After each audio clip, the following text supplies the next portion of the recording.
بسم اللہ الرحمن الرحیم۔ یہ دونوں حدیثیں اور آگے ایک حدیث آ رہی ہے فصل ثانی میں حضرت عبداللہ ابن حکیم سے مروی۔ ان تین احادیث کے اندر جانور کی کھال سے انتفاع کا مسئلہ بیان کیا گیا۔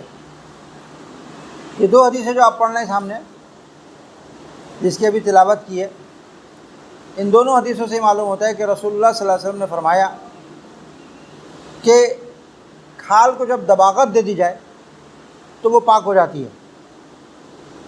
اور دوسری حدیث میں مضمون ہے جو حضرت میمونہ رضی اللہ تعالیٰ عنہ کی ایک آزاد کردہ باندی تھی، اس کی بکری مر گئی، لوگ اس کو پھینکنے کے لیے لے جا رہے تھے اور رسول اللہ صلی اللہ علیہ وسلم کے سامنے سے گزرے تو آپ نے فرمایا تم نے اس کی کھال اتار لی ہوتی، اللہ اخذتم احابہ، تم اس کی کھال اتار لیتے، پھر اس کو دباغت دے دیتے اور اس سے فائدہ اٹھاتے۔ تو صحابہ کرام نے عرض کیا کہ انہا میتہ، کہ یہ تو مردار ہے۔ تو آپ نے فرمایا انما حرم اکلھا، مردار کا کھانا ناجائز ہے، لیکن دباغت دے کے اس کی کھال کو پاک کر لیا جائے تو اس سے انتفاع کر سکتے۔ صحیح ہے۔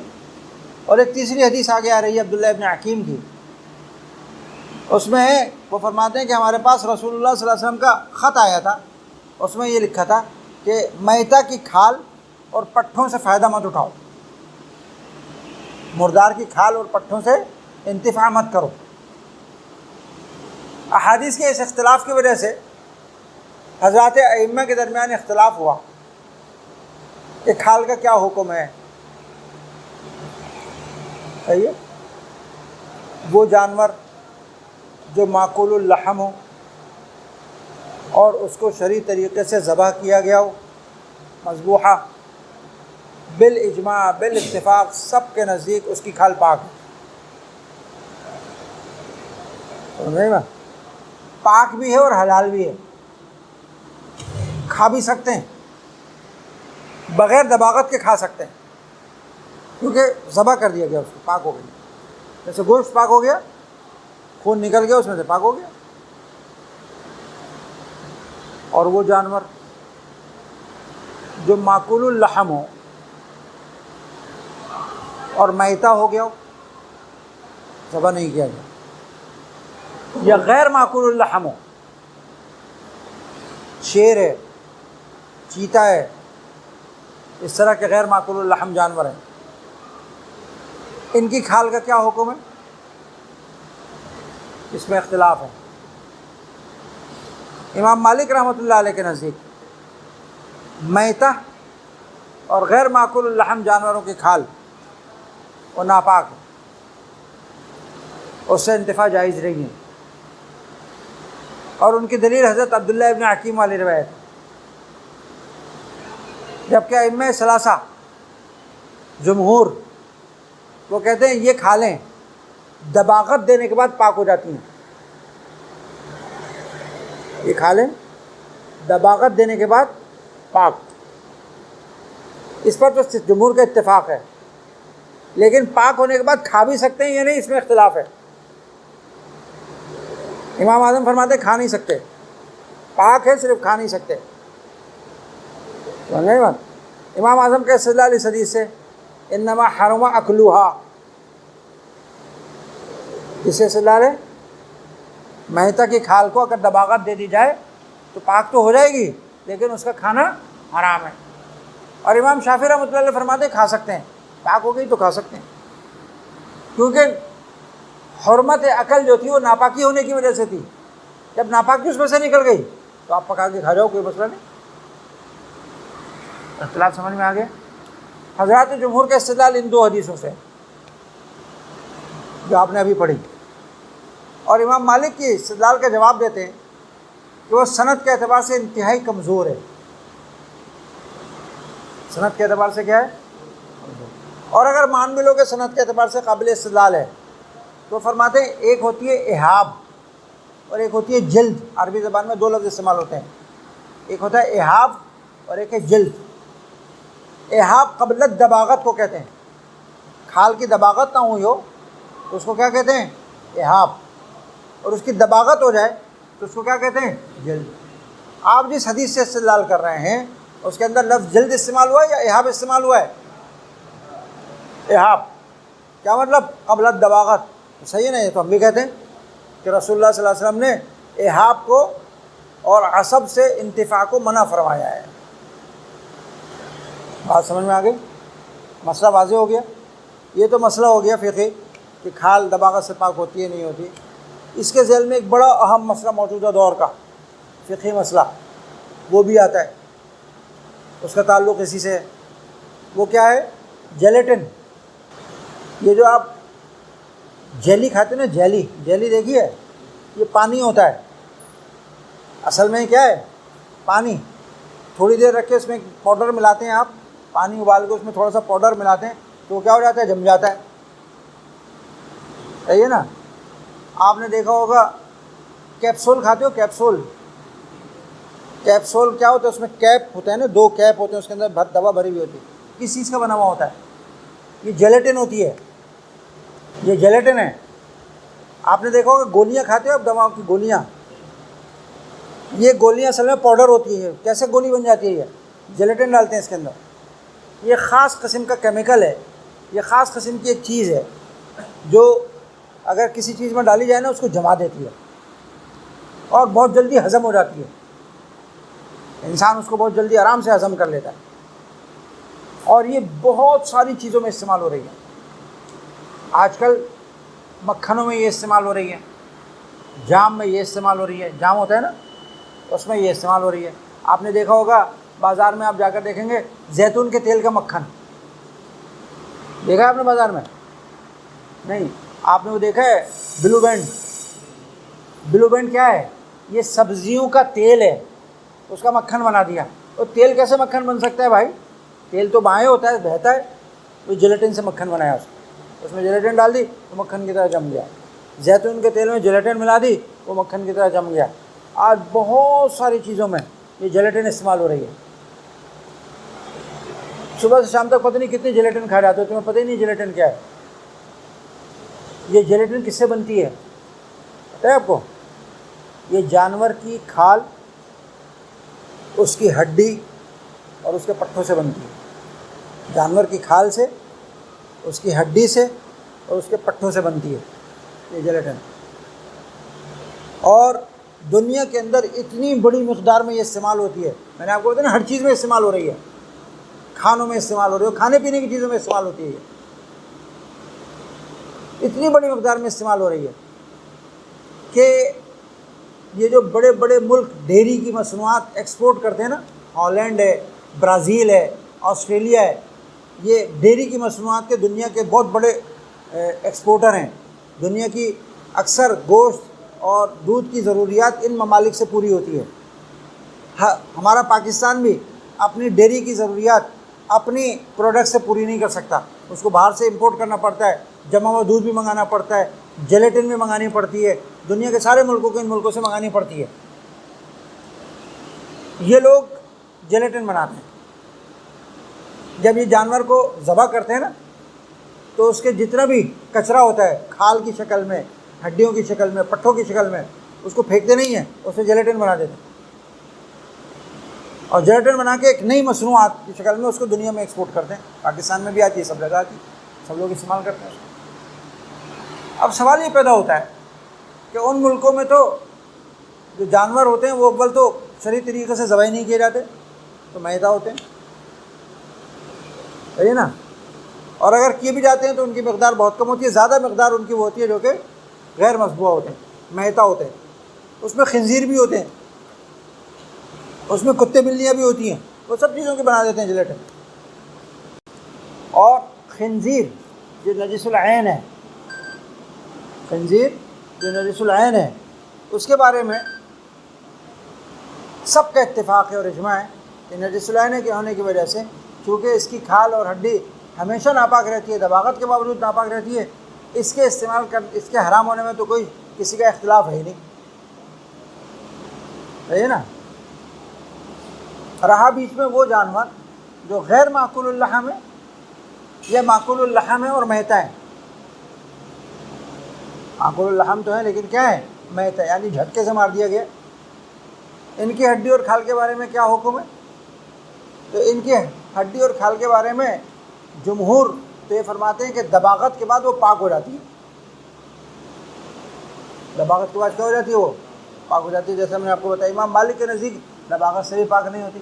تو جمہور کے نزدیک غیر معقول اللحم جانور یا معقول اللحم میتہ کا ہڈی اور کھال سے بنی ہوئی جیلیٹن پاک تو ہے. پاک کا مطلب سمجھے؟ پاک کا مطلب یہ کہ اگر اس سے کوئی ایسی دوا بنائی گئی، مرہم بنایا گیا، اس میں جیلیٹن ملائی گئی اور اس کو کوئی جسم پر لگا لیتا ہے تو اس سے وہ ناپاک نہیں ہوتا، جسم پاک ہے. لیکن کھا سکتے ہیں یا نہیں کھا سکتے؟ اس کو کھانے میں استعمال کر سکتے ہیں یا نہیں کر سکتے؟ میں آپ کو اختلاف بتا کر آئے تھے. امام شافعی رحمۃ اللہ کے نزدیک کھا بھی سکتے ہیں، حناف کے نزدیک کھا نہیں سکتے. تو امام شافعی کے نزدیک وہ جیلیٹن کھانے میں بھی استعمال ہو سکتی ہے، لیکن احناف کے نزدیک کھانے میں استعمال نہیں ہو سکتی. لیکن چونکہ مسئلہ ابتلاء عام کا ہے، ابتلاء عام ہو گیا ہے، تو اس لیے اس مسئلے کے اندر شفافی کے قول پر احناف فتویٰ دے سکتے ہیں. میں فتویٰ دے نہیں رہا ہوں، میں کہہ رہا ہوں فتویٰ دے سکتے ہیں کیونکہ ابتلاء عام ہے. ابتلاء عام کی صورت میں جو فتویٰ دینے کے لیے شرائط ہیں وہ شرائط پوری کرنی پڑیں گی. ان شرائط کو پورا کرنے کے بعد فتویٰ دیا جا سکتا ہے، غور کیا جا سکتا ہے اس کے اوپر. اب صورتحال یہ ہے کہ دنیا کے اندر جو جیلیٹن کی ضروریات ہیں، پوری دنیا میں جیلیٹن کی جو ضروریات ہیں وہ اتنی بڑی مقدار ہے، اتنی بڑی تعداد ہے کہ اس کو حلال مذبوحہ جانور کے جیلیٹن سے پورا کیا نہیں جا سکتا. جیسے پاکستان کی مثال ہے کہ پاکستان خود، حالانکہ یہاں پر ڈیری کی مصنوعات اچھی خاصی ہوتی ہیں اور پاکستان گوشت وغیرہ ایکسپورٹ بھی کرتا ہے، لیکن اس کے باوجود یہاں کی ضروریات اتنی زیادہ ہیں کہ اپنے مذبوحہ جانوروں سے بنی ہوئی جیلیٹن سے اس کی ضروریات پوری نہیں ہوتی، اس کو باہر سے امپورٹ کرنی پڑتی ہے. سمجھ میں آئی بات؟ اور اکثر اسلامی ممالک کو باہر سے امپورٹ کرنی پڑتی ہے، اور باہر سے جو امپورٹ ہوتی ہے اس کو ایکسپورٹ کرنے والے ممالک اکثر و بیشتر غیر مسلم ہیں، کیونکہ ڈیری مصنوعات جو ہیں وہ زیادہ تر اس کے ایکسپورٹر جو ہیں ہالینڈ ہے، آسٹریلیا ہے، برازیل ہے، یہ بڑے بڑے ممالک جو اس کے ایکسپورٹر ہیں، وہاں سے یہ بنتی ہے کثیر تعداد میں اور دنیا کو ایکسپورٹ کی جاتی ہے.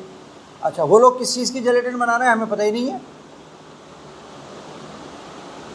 وہاں تو حلال جانوروں کو بھی ذبح کیا جا رہا ہے تو اس کی ہڈی کھال کا بھی بن رہا ہے. وہاں پر کیا کہتے ہیں، حلال جانوروں کو میتہ کر کے جھٹکا مار کے ختم کیا جا رہا ہے، مارا جا رہا ہے، اس کا گوشت وغیرہ بیچا جا رہا ہے، اس کی ہڈی کھال سے بھی بن رہا ہے. اور وہاں پر تو خنزیر کو بھی کھایا جاتا ہے، ایکسپورٹ کیا جاتا ہے، اس کی کھال ہڈی بھی استعمال ہو رہی ہے، اس لیے پتہ ہی نہیں ہے. سمجھ رہی بات؟ اس صورتحال میں جب یہ صورتحال ہے تو اب فتویٰ یہ ہے اس وقت تک کہ غیر مسلم ممالک کی جیلیٹن اور اس کی مصنوعات استعمال کرنا جائز نہیں کھانے میں، کیونکہ اس میں غالب گمان ہے کہ انہوں نے خنزیر بھی ڈالا ہے. وہاں خنزیر کی بہت بڑی تعداد میں جو ہے بریڈنگ بھی ہوتی ہے، اس کے افزائش بھی ہوتی ہے، اس کو ذبح کر کے اس کے جو ہے گوشت وغیرہ ایکسپورٹ کیا جاتا ہے، خود وہ لوگ بھی استعمال کرتے ہیں. تو اس میں غالب امکان ہے کہ اس جیلیٹن میں جو ہالینڈ سے، انگلینڈ سے، جو اپنا برازیل سے اور آسٹریلیا سے، ان ملکوں سے جیلیٹن امپورٹ ہو رہی ہے ملکوں کے اندر، اس میں کیا ہے، خنزیر کی بھی جیلیٹن موجود ہے، لہٰذا اس کا استعمال جائز نہیں ہے. ہاں مسلمان ملک کی جیلیٹن، وہیں کی مصنوع جیلیٹن اگر وہ ہے تو اس کا استعمال جائز اور حلال ہے، کیونکہ مسلمان ملک کے بارے میں غالب گمان یہی ہے کہ وہاں پر ایک تو میتہ نہیں ہے اور نمبر 2 وہاں پر خنزیر نہیں ہوتا. جیسے ہمارا پاکستان ہے، یہاں کی اگر جیلیٹن ہے اور یہاں پر جیلیٹن سے بنی ہوئی کوئی مصنوع چیز ہے تو ہم اس کے بارے میں فتویٰ دیں گے کہ یہ کھانا حلال ہے.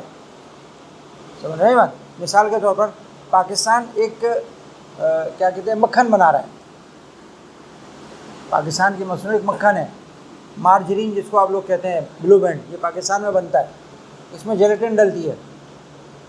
لیکن چونکہ پاکستان اپنی جیلیٹن میں استعمال کرتا ہے، اس کے پاس اپنی بھی جیلیٹن ہوتی ہے، تو اس لیے ہم حسن ظن کی بنیاد پر یہ کہتے ہیں کہ اس نے اپنی جیلیٹن استعمال کی یہاں پر پاکستان نے، لہٰذا اس کا کھانا بلا تردد حلال ہے، کیونکہ یہ میڈ ان پاکستان ہے. سمجھ رہے ہیں بات؟ یہی بلو بینڈ، یہی مارجرین اگر میڈ ان آسٹریلیا ہو، یہی مارجرین اگر میڈ ان ہالینڈ ہو اور یہی مارجرین اگر ڈنمارک کی پروڈکٹ ہے تو اس میں غالب گمان یہ ہے کہ انہوں نے اس میں جو جیلیٹن ڈالی ہے اپنے یہاں کی بنی ہوئی ڈالی ہے اور اس میں خنزیر کی بھی ہوگی، لہٰذا وہ کھانا جائز نہیں، وہ حرام ہے۔ یہی صورتحال دواؤں کی ہے۔ کچھ دوائیں ایسی ہیں جو لائف سیونگ ہیں، زندگی بچانے والی ادویات، ان کے بارے میں تو ہم گنجائش دیتے ہیں، اس میں بھی جیلیٹن پڑتی ہے، اس میں تو ہم گنجائش دیتے ہیں کہ چونکہ بیماری کے علاج کے لیے اگر تجویز کرے ڈاکٹر اس کے علاوہ کوئی اور علاج نہ ہو تو پھر حرام بھی کیا ہو جاتا ہے، اضطرار کی وجہ سے حلال ہو جاتا ہے۔ تو ان دواؤں کے بارے میں تو ہم اجازت دے دیتے ہیں، گنجائش دے دیتے ہیں علماء کہ جی ان ملکوں کی جہاں پر حرام جیلیٹن کا غالب گمان ہے ان میں دواؤں میں ڈالنے کا، اگر وہ دوائیں آپ امپورٹ کر رہے ہیں وہ لائف سیونگ دوائیں ہیں، زندگی بچانے والی دوائیں، اس کے استعمال کرنے کی گنجائش ہے۔ لیکن اگر لائف سیونگ نہیں ہے بلکہ طاقت کی دوائیں ہیں، وائٹامنس ہیں، ملٹی وائٹامنس ہیں، تو ملٹی وائٹامنس کے اندر بھی گولی بنانے کے لیے کیا استعمال ہوتی ہے؟ جیلیٹن، اور وہ کہاں کی بنی ہوئی ہے؟ ان ملکوں کی بنی ہوئی ہے جہاں پر ہر طرح کی جیلیٹن استعمال ہوتی ہے، ہم اس کی استعمال کی گنجائش نہیں دیتے کیونکہ یہ لائف سیونگ نہیں ہے، اس میں آپ کی مجبوری نہیں ہے آپ کی کھائیں، آپ اس کے متبادل کوئی اور دوا نہیں جو پاکستان میں بنی ہوئی ہے۔ نہیں بات، ایک ملٹی وائٹامن آیا کرتی تھی پہلے امریکہ سے، اس کا نام تھا سینٹرم، اور پوری دنیا میں استعمال ہوتی تھی اور امریکہ سے ایکسپورٹ ہوتی تھی، امریکہ بناتا تھا اس کو۔ تو جب تک وہ امریکہ سے ایکسپورٹ ہوتی تھی اور دنیا میں پاکستان میں دنیا مسلم ممالک میں آتی تھی اور ہم سے کوئی مسئلہ پوچھتا تھا، ہم کہتے تھے اس کا استعمال کرنا جائز نہیں ہے۔ پھر اس کے بعد اس کو سعودی عرب نے بنانا شروع کیا، سینٹرم اس کے بعد سعودی عرب میں بننے لگی، تو ہم پھر لوگوں کو مشورہ دیتے تھے کہ آپ میڈ ان سعودی عرب کسی سے منگاؤ وہ کھاؤ۔ اب پاکستان میں بھی بننے لگی ہے، اب وہ جو ہے پاکستان میں اور دوسرے ملکوں میں بننے لگی ہے، تو میڈ ان پاکستان سینٹرم یہ کھانا جائز ہے، لیکن made in America, made in USA کھانا جائز نہیں ہے۔ سمجھ رہے ہیں بات؟ یہ ساری تقریر اس تقدیر پر ہے، یہ جو ساری تقریر کی نا میں نے مسئلے کی سارے صورتیں بیان کی، یہ اس تقدیر پر ہے کہ جیلیٹن بنانے کے لیے جو پروسیس کیا جا رہا ہے کھال کو اور ہڈی کو، اس میں قلب ماہیت نہیں ہوتا۔ کس تقدیر پر ہے؟ قلب ماہیت نہیں ہوتا، کھال رہتی ہے، ہڈی رہتی ہے، صرف اس کو شفاف کر لیا جاتا ہے، صاف کر لیا جاتا ہے، اس میں سے کثافتیں نکال لی جاتی ہیں، اس میں میل کچیل نکال لیا جاتا ہے، اس کو شیشے کی طرح صاف کر دیا جاتا ہے، ہڈی رہتی ہے، کھال رہتی ہے۔ اگر یہ تقدیر ہو، یہ اس کا جو ہے پروسیس ہو جیلیٹن بنانے کا، تب یہ تفصیلیں جو میں نے کی آپ کو کہ اس کی حلال ہے، اس کی حرام ہے، وہاں کی حلال ہے، وہاں کی حرام ہے، یہ ساری تفصیل اس وقت ہے۔ لیکن اگر اس میں قلب ماہیت ہو جاتا ہے، کیا ہو جاتا ہے؟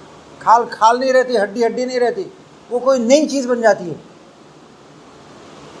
تو اس صورت میں پھر اس تقریر کرنے کی ضرورت نہیں، کیونکہ قلب ماہیت سے کیا ہو جاتا ہے؟ پاک ہو جاتی ہے چیزیں، حرام حلال ہو جاتا ہے، تو پھر تو جیلیٹن کیا ہو جائے گی؟ حلال ہو جائے گی۔